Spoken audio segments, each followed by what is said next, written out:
بسم اللہ الرحمن الرحیم۔ السلام علیکم۔ سلطنت عثمانیہ کی تحلیل۔ جب مصطفیٰ کمال پاشا نے خلافت کا خاتمہ کیا تو آل عثمان کو راتوں رات گھریلو لباس ہی میں یورپ بھیج دیا گیا۔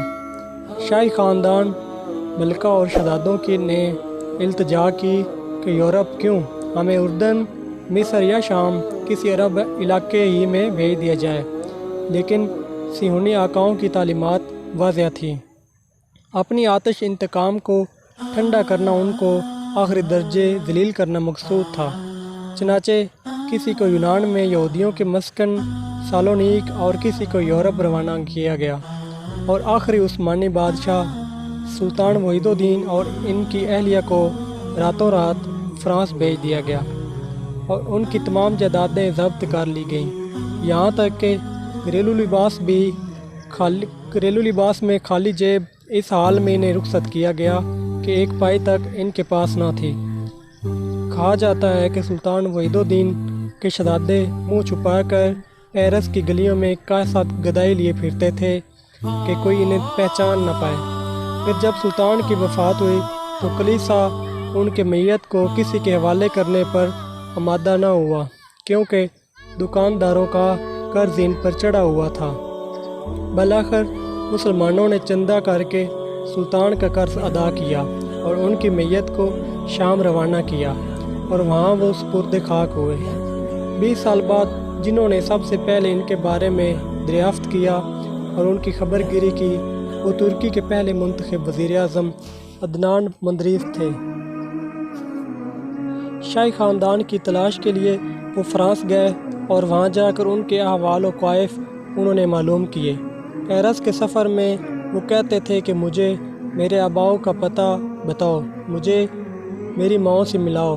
بالآخر وہ پیرس کے ایک چھوٹے سے گاؤں پہنچ کر ایک کارخانے میں داخل ہوئے تو کیا دیکھتے ہیں کہ سلطان عبدالحمید کی زوجہ 85 سالہ ملکہ شفیقہ اور ان کی بیٹی 60 سالہ شہزادی عائشہ ایک کارخانے میں نہایت معمولی اجرت پر برتن مانج رہی ہیں۔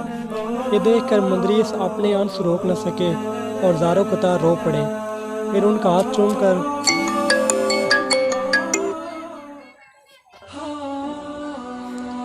چوم کر کہنے لگے، مجھے معاف کیجیے، مجھے معاف کیجیے۔ شہزادی عائشہ نے پوچھا، آپ کون ہیں؟ کہا، میں ترک وزیر اعظم عدنان مندریس ہوں۔ اتنا سننا تھا کہ وہ بول اٹھیں، اب تک کہاں تھے؟ بہت دیر کی مہرباں آتے آتے، اور خوشی کے مارے بے ہوش ہو کر گر پڑیں۔ عدنان مندریس جب انقرہ واپس گئے تو انہوں نے جلال بیار سے کہا کہ میں آل عثمان کے لیے معافی نامہ جاری کرنا چاہتا ہوں اور اپنی ماؤں کو واپس لانا چاہتا ہوں۔ بیار نے شروع میں تو اعتراض کیا، مگر مندریس کے مسلسل اصرار پر صرف عورتوں کو واپس لانے کی تائید کی۔ پھر عدنان مندریس خود فرانس گئے اور ملکہ شفیقہ اور شہزادی عائشہ دونوں کو فرانس سے ترکی لے آئے، مگر شہزادوں کے لیے معافی نامہ جاری کر کے ان کو اپنے وطن عزیز ترکی لانے کا سہرا مرحوم اربکان کے سر جاتا ہے، جب وہ وزیر اعظم کے منصب پر فائز تھے۔ پھر جب مندریس پر جھوٹا مقدمہ چلا کر ان کو تختہ دار پر لٹکایا گیا تو منجملہ الزامات کے ایک الزام یہ تھا کہ انہوں نے حکومت کے خزانے سے چوری کر کے سلطان کی اہلیہ اور بیٹی پر خرچ کیا ہے، اس لیے کہ وہ ہر عید کے موقع پر ملکہ اور شہزادی سے ملاقات کے لیے جاتے، ان کے ہاتھ چومتے اور اپنی جیب خاص اور اپنے ذاتی صرفے سے 10,000 لیرہ سالانہ شہزادی عائشہ اور ملکہ شفیقہ کی خدمت میں پیش کرتے تھے۔ جب 18 ستمبر 1981 کو عدنان مندریس شہید ہوئے تو دوسرے ہی دن دونوں ملکہ اور شہزادی کی بھی بحالت سجود وفات پا گئی۔